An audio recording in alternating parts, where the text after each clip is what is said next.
الله وعلى آله وصحبه أجمعين. سبحانك لا علم لنا إلا ما علمتنا إنك أنت العليم الحكيم. رب اشرح لي صدري ويسر لي أمري واحلل عقدة من لساني يفقهوا قولي. اللهم صل على سيدنا Muhammad. Amin. Alhamdulillah, kita sambung. Kita tengok balik.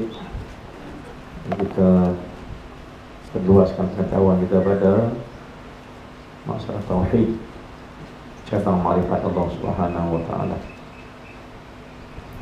Cabang makrifat kita ulang balik lebih banyak lagi lekat betul. Cabang makrifat itu ada berapa tuan? Cabang makrifat Allah ada berapa? Ngaji dah tu 60 kali ngaji. Saya 60 kali ngaji 6000 kali hafal tu. Dan juga bilik-bilik singa saya mindak-mindak mana? Nak tahu mana? Ada tulis nak? Tulis dan alhamdulillah. Baik, cabang makrifat ada berapa? Ada 3. Cabang makrifat ada 3. Apa yang pertama? Tauhid. Yang kedua, tajrid. Yang ketiga, tafrid. Ingat?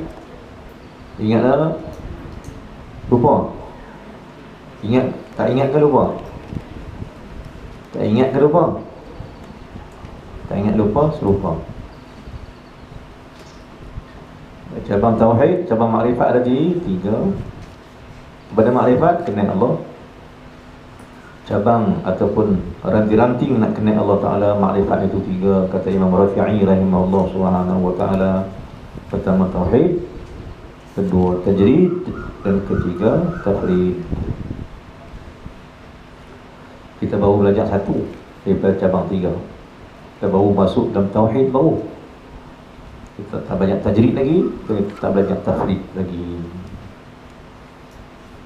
Dan cabang pertama iaitu tauhid. Ulang balik, apa dia tauhid? Apa tauhid tu? Ingat balik tak? Apa tauhid tu? Apa dia? Ngaji 60 kali dah. 60 kali ngaji, 6000 kali apa? Apa dia tauhid tu?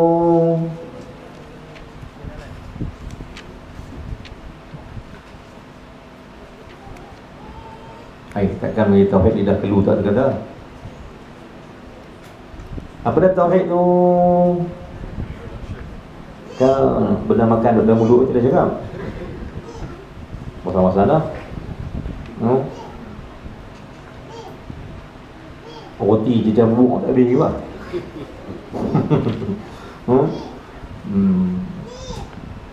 Lagi sesama makan balik sedap pun. Baik. Apa dia tauhid? Apa tauhid tu?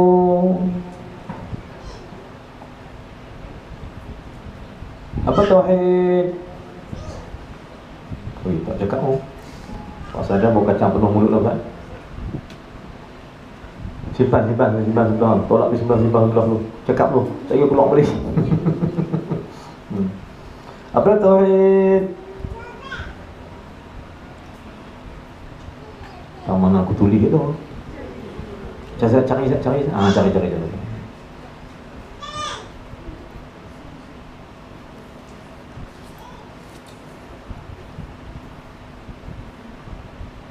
Nampak tak?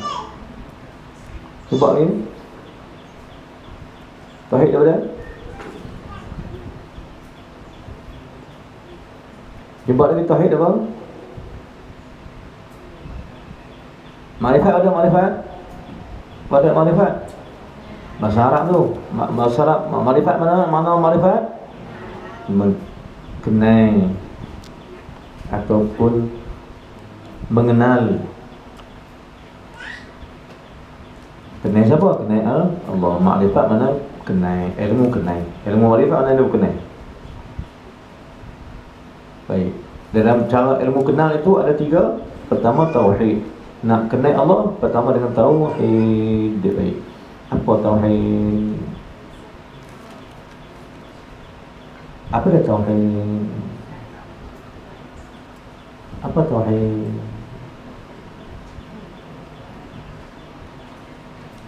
Dia tauhid.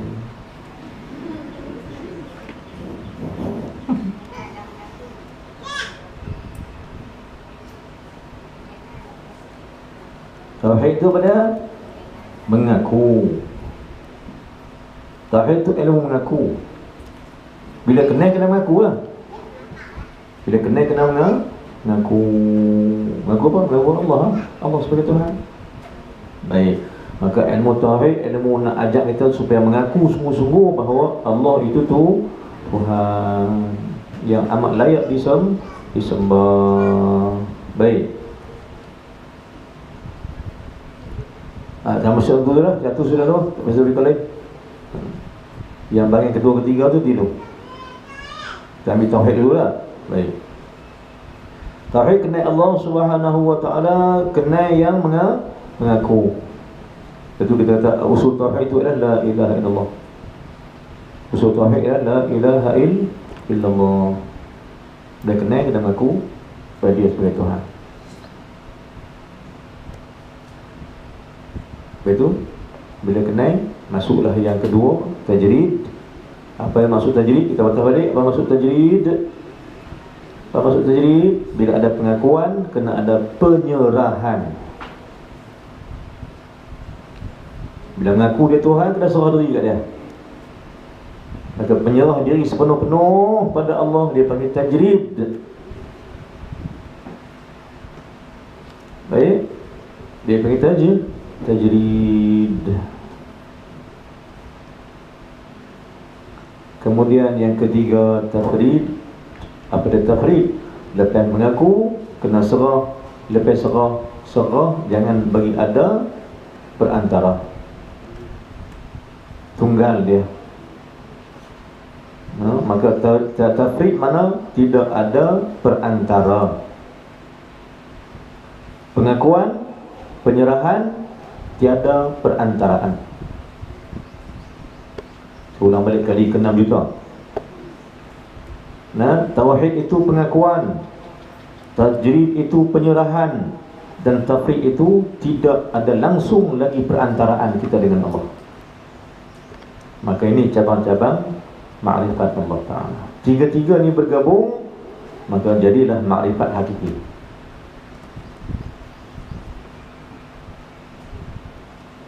Baik, itu tauhid yang kita bicara. Baik, kita rendahkan balik pengetahuan kita pada masalah muka surat yang kelima. Qala mu'allif rahimahullah subhanahu wa ta'ala wa nafa'na bihi wa bikum amin. Pada kitab matan syarah matan jawrah tauhid.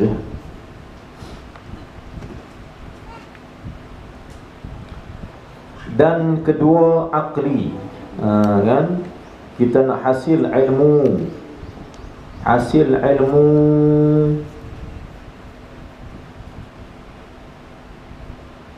dengan tiga perkara. Pertama, khabar Nabi yang sadiq, ini hadis-hadis Nabi, puncak ilmu. Yang kedua, puncak ilmu ialah akli, yakni nazar. Akli mana akal, yang mandang pada mata. Kemudian dan fikir, nazar dan fikir. Okey, akal ni dua. Yang kata ilmu akal ni dua benda. Kan? Yang kata ilmu akal dua benda, iaitu akal. Yang kata ilmu akal apa dia? Memandang dan berfikir. Gabungan tengok dengan fikir tu dia panggil akli. Faham tak? Ilmu akli adalah ilmu yang akal lah. Akli akal. Ilmu akal adalah ilmu yang ditengok dengan mata dan difikir dengan akal. Campur dua-dua ni dia panggil ilmu akli. Maka bertambahnya pandangan mata untuk akal berfikir. Bila mata tengok, akal kena fikir. Sebab tu disuruh oleh Allah Subhanahu wa ta'ala berjalan atas muka bumi. Qul siru fil ardi fanzuru kaifa kana aqibatul mukazzibin. Kena? قل سيروا في الأرض فانظروا كيف كان عاقبة المكذبين.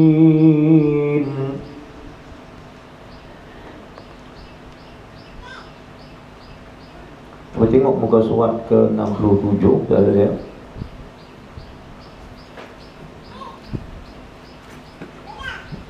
Ayat 139 atau 140 atau 141 ke sebelah kanan.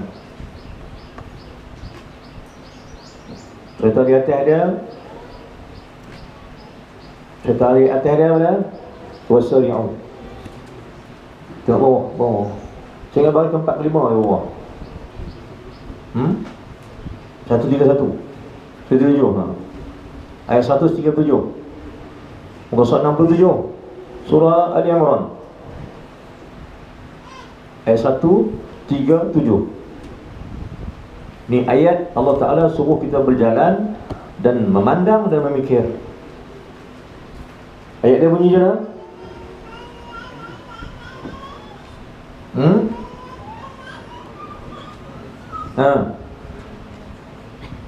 قد خلت من قبلكم سنن فسيروا في الأرض قد خلت سنن من قبلكم فسيروا في الأرض فانظروا كيف كان عاقبة المكذبين. Dia starting tahun hari. فانظروا كيف كان عاقبة المكذبين. فانظروا, pandanglah kamu sekalian, fil ard, pandang tengoklah apa yang ada di muka bumi. Fanzuru fil ardi, untuk apa? Untuk kau kenal kaifa kana aqibatul mukadzibin. Hadza bayanun lin-nasi wa hudan wa maw'izatun lil-muttaqin. Wa la tahinu wa la tahzanu wa antumul bawah habis kan bi atas kita. Fanzuru kaifa kana aqibatul mukadzibin. Tengoklah apa akibat orang-orang yang berdusta kepada agama. Tengoklah akibat apa orang berdusta kepada ajaran Islam. Orang lawan Allah ni apa akibat dia? Tengoklah. Jadi tanzuru, ni dia beri ilmu akal. Tengok dan fikir. Kita pergi ke contoh ke Mesir, kita pergi di sana kita apa? Selalunya akan kalau package yang Saudi package yang Mesir punya lain dengan package Mesir. Kalau kita pergi sendiri tak apalah, boleh. Tapi kalau pergi dengan package Mesir, dia pasti bawa 2-3 tempat. Pertama, dia akan bawa kita pergi pelancong ni, dia akan bawa ke antara dia bawa ialah piramid. Kan piramid dia bawa lah. Tempat apa? Tempat Firaun. Jadi boleh tengok apa yang Allah buat kepada kaum-kaum mendustakan agama. Tengoklah. Tengok dan fikir, tengok dan fikir. Oh, rupanya mereka jadi ni sehebat-hebat Firaun pun lama-lama tinggal tanah, jadi tanah. Baik sehebat-hebat Firaun pun jadi debu tanah juga. Benar? Jadi Allah suruh berjalan ke muka bumi. Kita pergi mana lagi? Kita pergi Mesir lagi, pergi Jordan lagi, mana tempat lagi? Tempat-tempat yang ada kita rasa boleh tengok kebesaran Allah Subhanahu wa ta'ala, supaya akal berfikir apa akibat pada orang-orang yang baik dan apa akibat pada orang yang buruk, supaya kita jadi orang yang baik, mendapat balasan baik daripada Allah Subhanahu wa ta'ala. Baik-baik. Ilmu yang kedua, ilmu yang kita nak belajar, ilmu baik. Hasil ilmu baik ini, maknanya hasil ilmu itu jadi baik apabila kita gunakan akal semasa mengaji. Guna akal semasa belajar dan menggunakan akal semasa kita berjalan ke muka bumi mencari ilmu daripada Allah. Guna akal. Apa ilmu akal? Gabungan di antara nazar dan fikir. Pandang dan fikir. Tengok jadi apa? Kan? Apa jadi? Tengok orang yang kata laju-laju jadi apa? Tengok betul-betul balik selongkang. Orang naik motor pelan-pelan jadi apa? Nak kata laju-laju jadi apa? Naik motor pelan-pelan jadi apa? Naik motor pelan-pelan lambat sampai. Jadi apa kepada orang yang zalim jadi apa? Orang yang baik jadi apa? Tengok, kita tengok. Sebab kita juga disuruh untuk melihat disuruh berziarah ke kubur. Diperintahkan juga oleh Allah Ta'ala disuruh oleh Nabi itu pergi ziarah kubur itu supaya tengok apa yang jadi kepada orang kawan kita dulu. Fanzuru, tengoklah apa jadi kat mereka. Kan tengok apa jadi kepada jutawan Kuwait punya jutawan, orang paling kaya di Kuwait. Transport syarikat transport, ada 10 syarikat transport yang ada di Kuwait, hak dia. Ada hotel-hotel yang banyak ada ibu negara Kuwait di Kuwait City, hak dia. Syarikat perkapalan yang ada di Kuwait, hak dia. Orang kaya nombor 1 di Kuwait. Bila mati, kubur dia tanah juga. Batu Malaysia kayu, batu Malaysia batu, tu nama dia. Orang paling kaya di Kuwait. Harta semua orang dia ambil di. Yang syoknya, kerajaan Kuwait ambil harta dia. Kerajaan declare kata apa?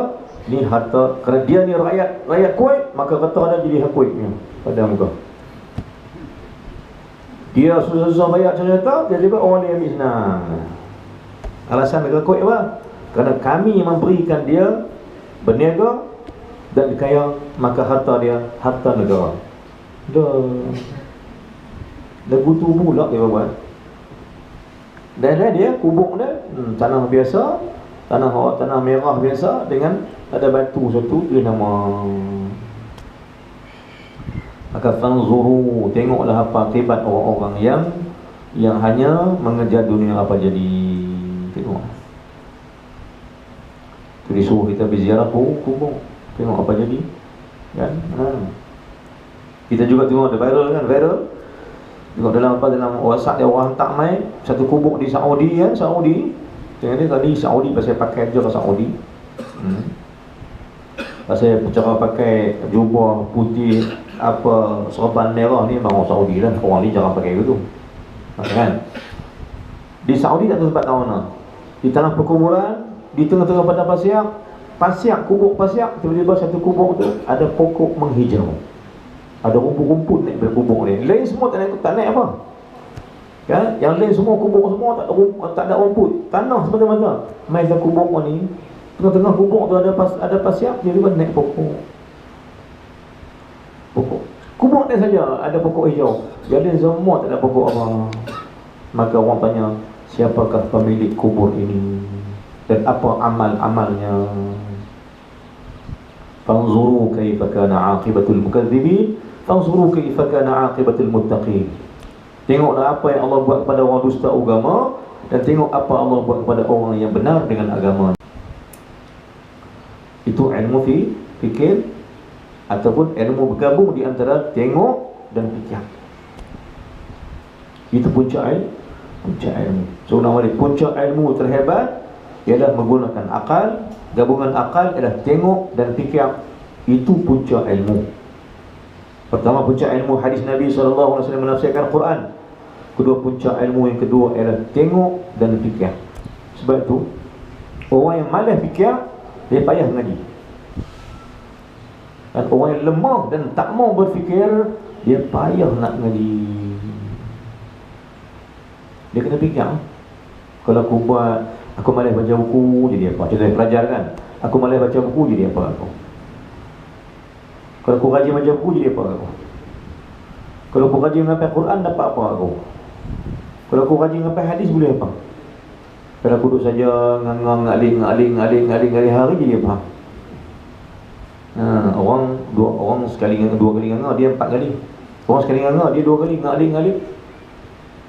Orang ngah saja, dia ngah 2 kali ngah. Dia 2 kali ngah,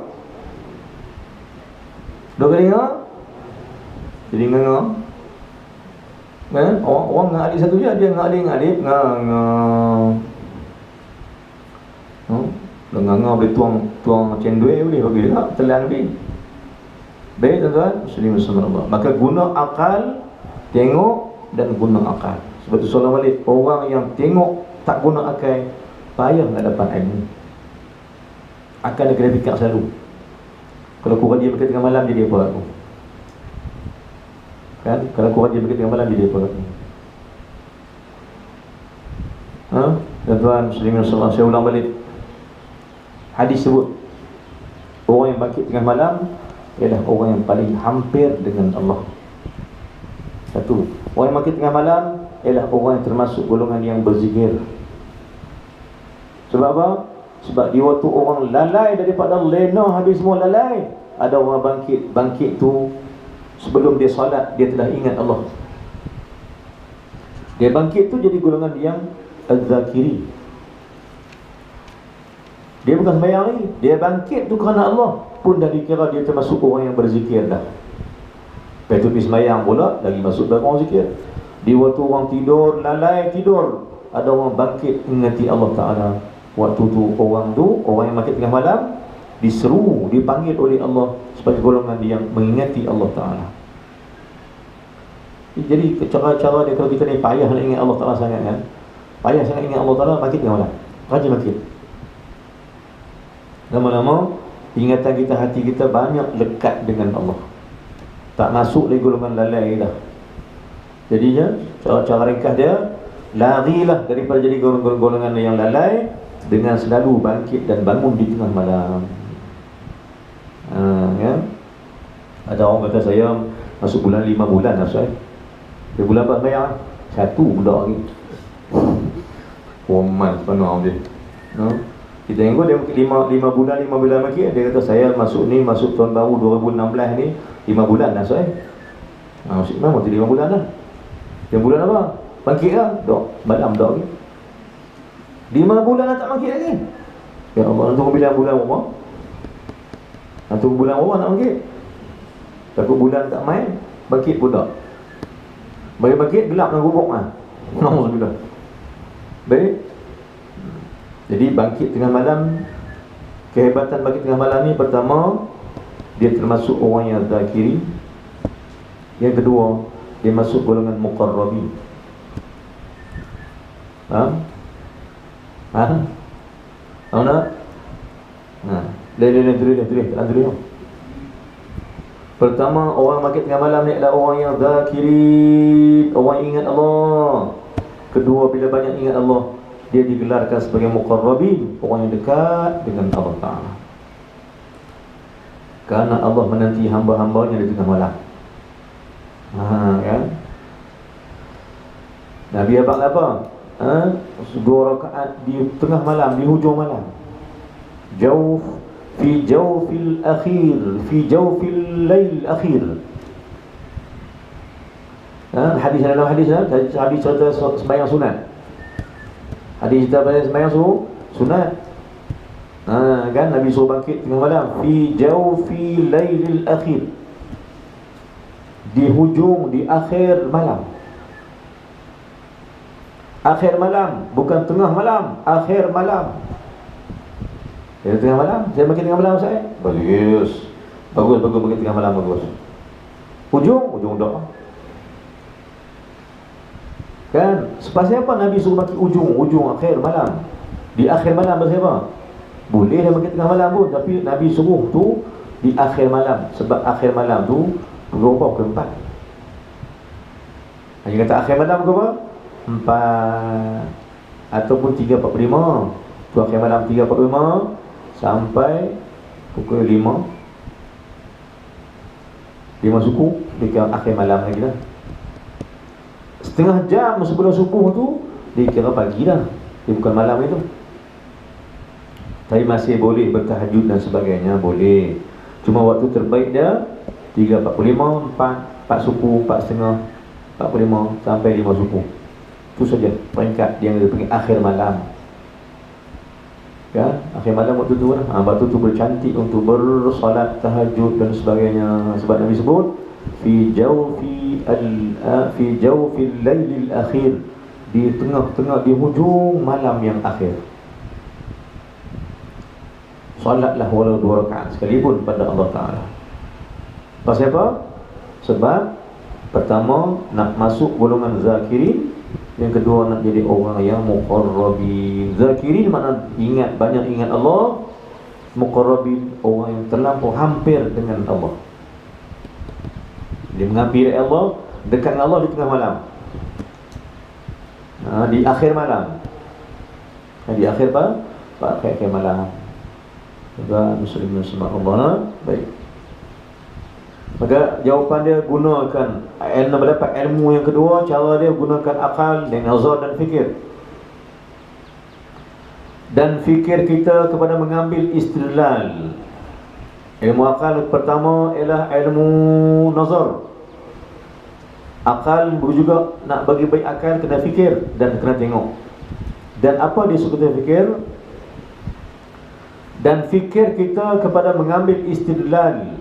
Istidlal makna dalil-dalil. Fikir untuk cari dalil daripada wujud alam serta baharunya. Ambil dalil yang nak beritahu bahawa alam ini wujud serta baharu alam. Maksud baharu alam apa maksud, tuan-tuan? Cerita dia, apa maksud baharu alam? Maknanya alam ini sentiasa berubah-ubah. Yang kata baharu tu berubah-ubah, dia tak tetap. Kata kalau kita guna istilahkan baharu alam ini, bermakna alam ini berubah-ubah. Ubah tak tuan? Ubah tak? Kan? Saya cerita dulu kan, satu kawan dia pergi Azhar tu, lebih kurang saya jugalah, tapi dia pergi awal setahun. Dia pergi tahun 90, saya pergi 91. Kan? Tapi hari ni saya tak jumpa dia buat apa. Dia balik-balik tak jumpa dia. Nak cari kawan ni, kawan budak Rusia. Dia duduk kampung Raga Yan. Yang kecil yang besar lah, kampung Raga. Yang kecil, yang besar, tak tahu. Kan? Baik. Kawan ni duduk kampung Raga. Dia pergi awal saya pada setahun katanya. Dia pergi 90, saya pergi 91. Tapi dia pergi 4 tahun, 90, 91, 92, 93. Sebab saya balik 94, 93 saya balik cuti. 93, 91, 2, 3 tahun tu baru saya balik cuti. 3 tahun pergi lagi baru balik. Dia pun pergi 4 tahun tak nak balik. Dia pergi, bila saya nak balik, saya kata kat dia, kawan kat satu rumah lah. Kan saya kata, aku nak balik Malaysia. Dia kata, aku tak nak balik juga. Lepas tu dia tanya saya, nak balik dengan siapa? Dia kata, seorang-seorang aku. Bak ada. Dia kata, aku tumpang balik boleh? Dia kata, boleh lah. Kita 2 orang. Boleh lah. Lepas tu dia tumpang balik semua. Dia tumpang balik. Masa tu saya ambil Singapore Airlines SQ. Daripada Kahira sampai Singapore transit sejam, terus ke Penang. Baik. Bila sampai Singapura, transit mai Penang, saya pun dah keluarga mai ambil. Saya kata kat dia, jom tidur rumah aku semalam dulu, lepas tu korang tahan balik. Boleh tak? Tak boleh. Tak apa. Lepas sampai sehari, esok petang pun saya hantar dia balik lah. Dia pun teringat mak dia 4 tahun tak jumpa. Dia pergi hantar dia sampai kampung Raga tu. Saya nak kereta dengan dia 2 orang. Sampai kampung, tanya dia, nama dia Hamzah. Tanya Hamzah, rumah kau mana? Sat. Sampai tu petang tu ke petang lah. Dan pergi petang pukul 5 sampai rumah dia kat pukul 7 lah, kat maghrib lah. Sat masuk ke mana rumah aku tu. Tahan kacau aku tu. Rumah hang tu tau. Dia kata, aku tak tahu rumah aku kat mana ni. Saya buat dah. Hamzah esok ni masuk lentar. Sampai kat rumah dia ujung kampung. Ujung dekat kawasan hutan Kot Dorian banyak kot tu. Masuk tu dah ujung kampung lah. Dah ujung ni, lepas tu tanya dia, Hamzah, ni ujung kampung ni, betul tak masuk rumah ni? Dia kata, pasal aku betul, tapi aku pun tak Tak cam rumah aku tu. Pasal apa? Berubah. Jalan dulu, jalan kampung biasa, dia balik 4 tahun berubah jadi militar dah. Militar pun ubah jalan kot lain, jalan lama jalan baru kot lain. Dia potong kat mana pun dia pening. Dia kata kalau hang pening, aku lagi pening. Lepas tu tak kesudah juga. Buat macam mana ni? Tanya Hamzah, takkan kita nak musim tahun ni kot. Lepas tu dia kata depan rumah tu, itu rumah. Tanya kat Hamzah, hang boleh tanya. Hang boleh tanya tahu mana rumah hang? Dia kata, takkan aku tanya rumah aku tahu mana? Takkan aku tanya rumah hang tahu mana? Kelak tekat kami dua orang beritahu pula. Kampung hang tanya. Dia pun tanya, Assalamualaikum pakcik. Dia tanya ni rumah apa ni, nama Ismail, anak ni apa, ada rumah tahu mana? Tuan dia tanya, hang ni siapa dia? Dia tu dia kata saya Hamzah. Hamzah anak siapa? Nama Pak hang tak kenal aku lupuk malam. Rupanya tanya betul pak dah. Ya Allah, dengan pak tak kenal hang kelabu tu ya. Pasal tanya tu saya pak dia rumah dia tanya. Sebenarnya dia tanya rumah sebelah ni. Pak dia petang tu pergi rumah pak nakal dia. Pergi tanya betul pak dia pula. Pak dia duduk belakang tanya rumah mak kemak apa suasana gelap-gelap tak orang nampak. Dia bertanya rumah mak. Itu tanya rumah mak mana? Rumah dia abang mak saya sekian dia kata. Hang siapa dia? Dia Hamzah. Hang ni kulubu pula cuma pak hang tak kenal. Pasal apa? Berubah. Dulu jalan tak ada, ni jalan ada, pokok ada dulu dah tebang habis semua dah. Kan? Saya kata bagusnya anak ayuh. Anak tak kenal pak ah. Pak dia gelak tu. Kita bukan tak kenal, tak cam. Pasal berubah lagi, berubah. Dia kata tu, berubah habis jalan masuk, berubah habis semua lah. Kan? Kita tanya rumah pak menakan. Tanya-tanya kenal pak dia pula. Nak abang kata berubah. Saya pun begitu juga balik sebab cuti dulu kan, berubah balik kampung waktu dia. Dulu rumah jarang-jarang. Dan ni rumah orang tahu kan Belaga Bumbu. Belaga Bumbu. Dulu kalau rumah nak pergi hantar cokodok, dah jalan tu, dah pakai pos kot tingkap. Tulis itu selamat hari raya pos ni. Bos stamp lah, tak payah bos stamp dah hantar pergi ni. Sebelah kan. Tak lagi kita bagi cokodok 3 betul, balik mai. Patah balik mai. Orang dulu macam tu kan, hantar tiga ketul cokodok, tak gitu pun. Lama, tak balas pun. Lama tunggu tak balas-balas kan, kukul tak balas apa, tak balas juga. Abang dekat apa, kat anak dia abang kamu, tak balas pun. Cokodok 3 ketul. Tahu ni ambil pinggan balik ambil, tengok, buka-buka, kosong. Yang ada bunga pinggan. Kan, tuan-tuan muslimin sallam, dia berubah. Kan, dia berubah. Yang kata baharu alam dia berubah, kita pun berubah. Dulu muda lah, makin muda. Dia berubah habis. Berubah parai, berubah diri, berubah. Tapi soalan tu lah, kalau dah berubah kita, bukan berubah daripada jahat kepada, bukan berubah baik pada jahat, berubah jahat kepada baik. Bila ulang balik, bila bertambah umur, jom kita tambahkan amalan. Bila berkurangnya umur, maka berkurang juga dosa. Kan? Baik. Baik, apa maksud baharu alam? Sini saudara dia kata sini, dan mengambil istidlal daripada wujudnya alam serta baharunya. Baharunya ni maknanya berubah-ubah alam ini. Dan dulu tak ada bukit, dia buang bukit. Kan? Tambah pokok, tanam pokok, buang pokok, berubah habis.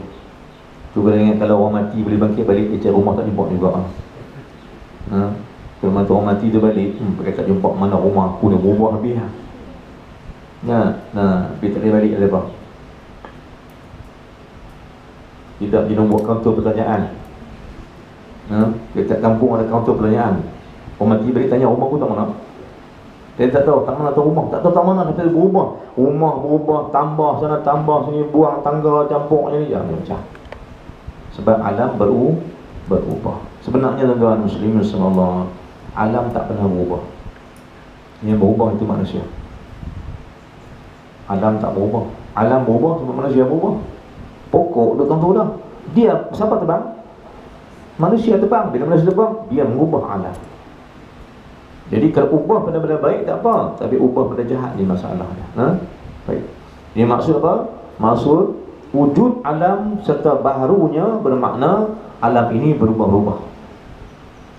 Maka iaitu menunjukkan atas wujud Allah Ta'ala yang bersifat kamalan. Baik, bila alam ni berubah, wujud alam, tapi alam wujud dia berubah.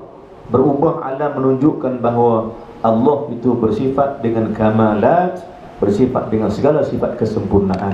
Kamalat mana kesempurnaan, kamal. Jadi bila alam berubah, Allah tak berubah, sebab Allah bukan alam, Allah Tuhan. Selain pada Allah, alam. Bila alam, pada alam berlakunya perubahan-perubahan. Bila berlaku perubahan, menunjukkan bahawa di sana ada kekurangan. Kan? Bila berlakunya perubahan, bermakna di sana ada kekurangan. Sedangkan Allah tidak pernah berubah, sebab dia bukan makhluk. Baik, tengok kau tu. Jadi bila berubahnya alam, menunjukkan kepada sifat nuksan, sifat kekurangan. Padahal Allah Ta'ala itu sifatnya sifat kamalat, kesempurnaan segala sifat yang wujud. Daripada wujud sampai kaunul mutakaliman, semua sifat itu diberi sifat kamalat, kesempurnaan. Dan sama ada sifat pada zat atau sifat pada sifat dan sebagainya, semua diberi sifat-sifat kamalat. Pada Allah wajib kita katakan bahawa sifat Allah sifat yang maha sempurna, maha yang sempurna. Bila alam berlaku perubahan, menunjukkan bahawa Allah itu bersifat dengan sifat kamalat, lagi suci daripada segala sifat kekurangan. Ini wajib yang kita tanam dalam hati. Wajib tanam dalam hati bahawa Allah itu bersifat dengan kekamalat, maha suci daripada segala kekurangan Allah. Allah tak boleh kurang. Sebab kurang tu lemah. Kita kurang sebab lemah. Lemah kurang, kurang lemah. Allah tu kamal, sempurna. Maka pada Allah tidak ada apa-apa, tak ada perburuhan apa-apa. Contohnya kan, kalau Allah bagi pahala kat kita, kalau kita dibagi pahala sebesar dunia sekalipun kepada tiap-tiap hambanya, maka apa yang ada pada Allah tidak pernah berkurang. Kalau dia beri rezeki kita sekalipun, rezeki kita sampai dapat tawan dunia ni, seorang kita dapat tawan dunia, maka pada Allah tidak berlaku apa-apa kekurangan. Sebab Allah tak pernah kurang, sebab dia maha kamal, sempurna. Kan? Sebab itu Allah tu maha kaya. Yang kaya apa? Sempurna segala sifat Allah dengan kekayaan. Bila kaya ni, kita sifat manusia kan, bila kaya boleh beri macam, bila kaya boleh beri macam-macam. Kan tuan-tuan muslim subhanallah. Ada orang kaya ni, satu dekat orang kaya KL ni, dia kata saya kaya, saya nak beli helikopter. Kita nak beli motor pun puas. Nak beli motor pun puas simpan duit. Kita abang beli motor, orang dengar motor je. Tapi orang kaya ni abang kata saya nak beli helikopter. Kan? Kaya, bila kaya dia boleh beli macam-macam. Apa dia nak, ibarat kata ya, apa dia nak semua dah dapat sebab dia kaya. Jadi kita miskin, sebab tu banyak benda kita minta tak dapat. Tanda miskin kita ialah banyak benda kita harap tak dapat, benda kita minta tak dapat, dia harap pun tak dapat. Tapi pada kita mutahid, tasawuf kata apa? Kata Ibnu Ajibah rahimahullah subhanahu wa ta'ala. Ibnu Ajibah ni Al-Hasani, kan? Dia kata dalam kitab dia tentang cara hikam. Ni ayat agak tinggi, tak apa saya nak sebut je. Apabila kau minta daripada Allah kau dapat, kata Alhamdulillah. Tetapi apabila kau minta kau tak dapat, katalah Alhamdulillah, Alhamdulillah dan Alhamdulillah. Kerana berkata Alhamdulillah ketika tak dapat itu menunjukkan bahawa kau kenal Allah Ta'ala.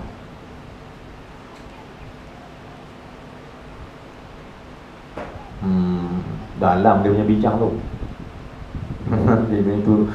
Dia dalam perbahasannya adalah ilmu tauhid ma'rifat Allah pada kedudukan tajrid dan tahrid. Yang ni bukan main tauhid lagi dah. Yang ni dia main tajrid dan tahrid. Ulang balik. Apabila kau dapat benda kau hajat, kau kata Alhamdulillah. Tapi bila kau tak dapat apa yang kau hajat, katalah Alhamdulillah. Alhamdulillah. Alhamdulillah. Sebab kata Alhamdulillah ketika tak dapat itu menunjukkan engkau telah kenal Allah akan Allah Ta'ala itu. Sebab apa? Sebab Allah memberi di atas pengetahuannya, Allah memberi atas kehendaknya, bukan atas hendak hambanya. Jadi kita faham kan? Bila Allah bagi ada pasal, tak bagi pun ada pasal. Orang kenal Allah dia tak mohon Alhamdulillah Allah tak bagi. Ya, sebab makrifat Allah bukan pada makrifat tauhid saja, tapi apabila tak dapat benda yang kita hajat, kita syukur pada Allah. Itu tanda orang yang telah masuk ke alam tauhid makrifat yang kedua, iaitu alam tajrid. Dan juga akan kalau jauh lagi dia akan masuk dalam alam tafrid. Dia tahu bahawa tidak ada penghalang lagi antara dia dengan Allah Ta'ala. Dia serahkan urusan semua pada Allah Subhanahu Wa Ta'ala. Dia payah nak buat tu. Kita minta ni, selalunya kita minta ni macam paksa Allah. Kau mana mesti dapat juga. Kita bukan budak kecil. Budak kecil boleh dah. Kau mana pun mesti dapat. Tak bagi ni payah. Kita bukan budak-budak kecil. Kita orang dewasa. Bila orang dewasa, jom jadi makrifat Allah. Yang ni kalau Allah bagi, terima. Tak bagi, Alhamdulillah. Alhamdulillah. Alhamdulillah. Sebab Allah lebih mengetahui pasal apa dia tak bagi. Seperti mana yang saya maksudkan selalu kan, di tauhid lah. Kalau kita bawa anak kita kecil pergi kedai, kita nak beli gula ke, nak beli apa ke, sambil dukung, sambil jalan bawa dia. Tiba-tiba saya berjalan kat supermarket tu ke, minimarket kan, tiba-tiba nampak salah satu bahagian ada benda-benda tajam, pisau ke apa ke, kita tajam, gunting apa. Dia nak benda tu juga pasal nampak cantik, nampak merdi kilat dia tu kan. Dia minta kat mana, dia teriak kelompok-kelompok nak juga. Mak dia bagi dah. Mak dia bagi dah. Kalau mak yang berakal, mak dia bagi dah. Tajam tu, bagi dah. Kalau bagi juga memang nak bunuh budak tu. Kalau bagi juga kerana mak tak sayang anak tu. Maka ketika itu dia angkat anak dia kat depan, pergi bahagian lain. Anak dia teriak kelompok-kelompok, tambah dia tampak pula anak dia. Geram, ke tempat bawah geram. Ya apa kelompok malu korang kan? Maka anak dia tak mendapat apa yang dia hajat. Adakah kerana mak dia zalim tak mau bagi? Kerana mak dia mengetahui. Kalau bagi juga dia silap, tikam mak, tikam hang sekali. Maka mak dia tak bagi. Sebab mak dia mengetahui benda tu tak layak bagi engkau. Maka bila mula-mula budak-budak dia akan marah. Masa mak kita bagi, mak aku tak sayang aku. Bila main besar, baru dia tahu rupanya mak tak bagi tu. Itulah kasih mak. Bila mak tak bagi tu, itulah kasih dia. Sebab kalau dia bagi, silap tikam diri, tikam mata, tikam telinga, tikam hidung, tikam habis. Pasal sayang. Jadi mak pun tak bagi. Begitu juga tasawur kepada rahmat Allah Subhanahu Wa Ta'ala. Allah tak bagi tu pasal dia tahu benda tu bahaya untuk kita. Dia takkan bagi. Tapi dia takhirkan pemberian dia di masa lain, dia akan bagi juga. Sesuatu benda tu dia bagi juga. Tak bagi dunia, bagi akhirat. Kan? Maka ulama kata berdoalah kepada Allah Ta'ala. Walaupun doa tu tak Allah terima hari ini, tetapi nanti Allah akan bagi juga apa yang kau hajat. Kalaupun Allah tak bagi dunia akhirat, ketahuilah berdoa itu juga ibadah kepada Allah Subhanahu Wa Ta'ala. Senang, simple je. Doalah supaya Allah bagi. Kau tak bagi dunia, Allah bagi akhirat. Kalau Allah tak bagi dunia akhirat, ketahuilah doa itu satu ibadah kamu dengan Allah. Syukurlah. Sebab boleh beribadat pada Allah Subhanahu Wa Ta'ala. Kan? Jadi tuan muslimin semua rahmatullah, kita faham juga bahawa kamalat Allah Ta'ala itu maha mengetahui akan perbuatan hamba. Sebab itu kita ulang balik. Kata Ibnu Ajibah rahimahullah Subhanahu Wa Ta'ala, bila Allah bagi apa kau hajat, syukur pada Allah. Dan bila Allah tak bagi apa kau hajat, tanda kau lebih kenal Allah, kau syukur pada dia banyak kali. Syukur pada Allah bang, berbanyak-banyak kali. Syukur Allah banyak kali itu menunjukkan bahawa kita telah ma'rifat Allah pada tajridnya Allah Subhanahu wa ta'ala. Masuk bahagian tauhid ma'rifat yang kedua. Payah nak buatlah, melainkan kita faham, kita tahu. Kalau tidak, kita masih berada pada tauhid yang pertama, mengaku, tapi payah nak serah. Ya? Maka jom langkah masuk pada ma'rifat yang kedua, iaitu tajrid. Apa Allah buat, terima. Sebab dia buat, dia tahu. Kita buat, tak tahu. Ya? Maka penyerahan daripada Allah sepenuh-penuhnya dipanggil tajrid. Sambunglah. Baik.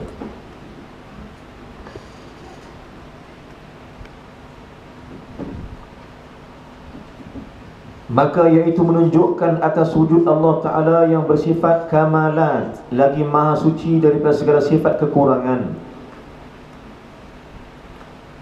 Dan ilmu yang cabang ilmu yang ketiga, hasil ilmu yang ketiga. Pertama, hasil ilmu dengan hadis Nabi. Kedua, apa yang Nabi habaq dalam Quran hadis tu. Yang keduanya, hasil ilmu dengan sebab akal dan nazar dan fikir. Dan yang ketiga, hasil ilmu yang ketiga dengan hawas. Apa dia hawas? Yang dipanca indera. Hawas yang 5 perkara, dan iaitu penglihatan dan pendengaran dan perasaan.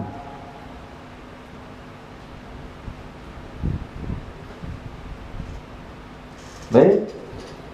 Hawas yang 5, yakni apa dia? Penglihatan. Kalau kita ni ada 5 benda, ada 7 benda, ataupun 5 benda yang apa jadi benda yang dia punya hawas, anggota. Maksudnya bahagian anggota diri. Mata, telinga. Baik tuan-tuan muslimin subhanallah, hukum taklif yang kita bertanggungjawab seseorang itu apabila padanya 2 benda besar. Kan taklif ke atas kita terjadi bila ada 2 benda besar gitu. Baik, tanggungjawab supaya kita kena buat segala perintah Allah itu ditengok kepada 2 perkara yang ada kita. Pertama, mata yang terang, yang sejahtera, yang elok, yang tak cacat. Yang kedua, telinga yang boleh dengar, dia tak bekak. Ada 2 benda ni wajib atas kita jadi hamba Allah yang mentaati Allah Ta'ala. Dan wajib dengan 2 benda ni datanglah taklif. Mai tanggungjawab kita pada Allah disebabkan mata yang boleh nampak dan telinga boleh dengar.